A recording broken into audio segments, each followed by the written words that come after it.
जय Maharashtra public. सकाळ सकाळ आज काय जिम वर्कआउट मारतोय माझ्या टेरेसवरच, कारण तिथे मला रूम चांगली भेटले आणि डायरेक्ट थेट पोचलो कॉलेजमध्ये, कारण आपल्याला आज असाइनमेंट सबमिट करायची आणि उद्या गावाकडे इलेक्शन आहेत. तर मग आज काय मॅडमने मला असाइनमेंटला लावली, कारण मला पनिशमेंट केलं की आज तू असाइनमेंट 2पर्यंत द्यायची. मग 2 वाजली, असाइनमेंट दिली मॅमला, डायरेक्ट पोचलो त्यांच्या ऑफिसवर, कारण जिम पण करायची आपल्याला, उद्या जायचंय. हा भाऊ बघू शकता किती वेट मारतोय, म्हणजे आता काय बोलू शकलो नाही.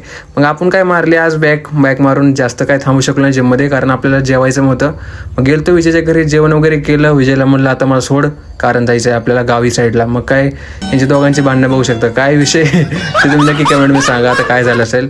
मग काय आम्ही थोडंफार नाश्ता केला, कारण जायचं आहे आम्हाला 12-1 वाजता अराऊंड. मग काय थोडं बघू शकता परोटा खाल्ला. चेतन भाऊ आमच्यासोबत असतो कायम. मग आईस्क्रीम वगैरे चालते, डाएटची फार वाट लावतोय मला माहिती आहे मी. रात्री मग 12 वाजता आम्ही निघलो आणि पुण्याची ट्रॅफिक बघा आणि पब्लिक बघा. रात्रीच्या 1 वाजता कमीत कमी, ते पण इलेक्शन उद्या आहे ना, तर वोटसाठी आणि मतदानासाठी